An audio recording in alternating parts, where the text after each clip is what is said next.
Shalom saudara-saudara, marilah kita belajar hidup dengan iman, bukan dengan penglihatan.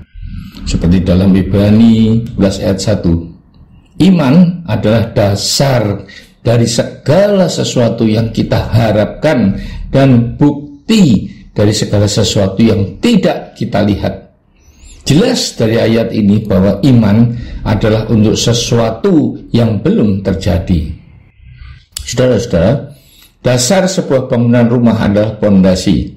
Tanpa pondasi, maka rumah tidak akan kokoh berdiri, karena tidak ada penopang beban berat batu bara yang dipasang untuk tembok dan atap serta konstruksi-konstruksi bangunan lainnya.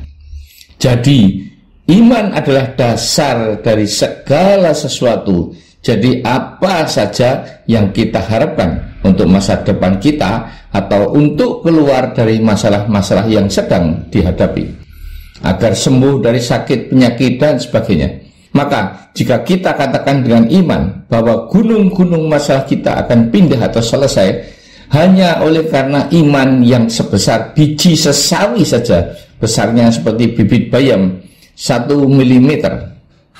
Saudara-saudara, tentunya semua yang kita harapkan itu belum terjadi, karena jika percaya setelah melihat, maka itu bukanlah hidup dengan iman, melainkan hidup dalam penglihatan, seperti yang dilakukan oleh Thomas yang tidak percaya bahwa Kristus telah bangkit dari kematiannya sebelum dia mencucukkan jarinya kepada lubang paku di tangan dan rusuk di tubuh Tuhan Yesus. Karena iman, maka terjadilah apa yang kita imani sebagai bukti dari iman itu.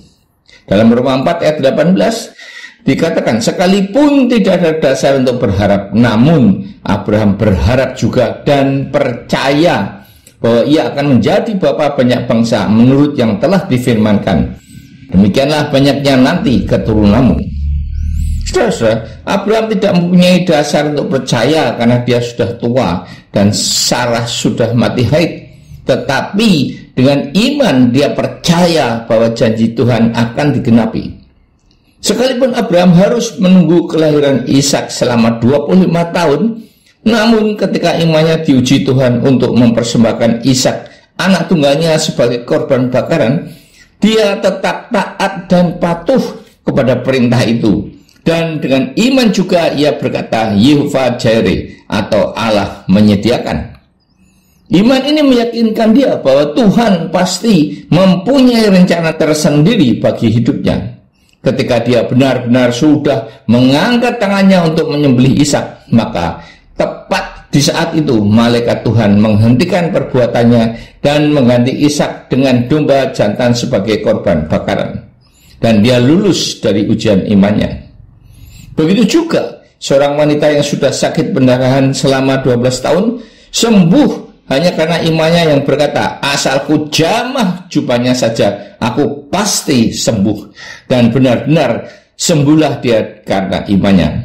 Demikian juga seorang perempuan Kanaan dari Fenisia yang bukan orang Israel, yang anaknya kerasukan setan, dia mohon belas kasihan kepada Yesus untuk mengusir setan itu dari tubuh anaknya.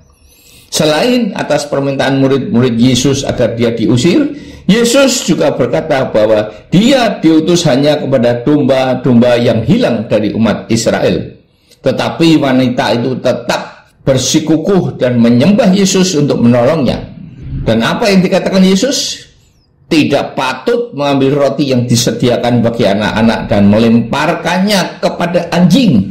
Dengan kata lain, wanita itu direndahkan dan dianggap seperti anjing. Tetapi dengan segala kerendahan hatinya, wanita itu berkata bahwa anjing juga akan makan dari remah-remah yang jatuh dari meja tuannya. Karena kerendahan hati dan kebesaran imannya inilah, maka Yesus menyembuhkan anaknya seketika itu juga. Saudara-saudara, kisah di atas tadi adalah contoh dari iman dengan tindakan. Karena iman tanpa perbuatan adalah mati. Ada lagi syaratnya yang lain selain dengan iman, yaitu kita hanya dapat memohon belas kasihan Tuhan Yesus, sekalipun untuk itu kita harus bersedia untuk dimurnikan dan direndahkan. Amin.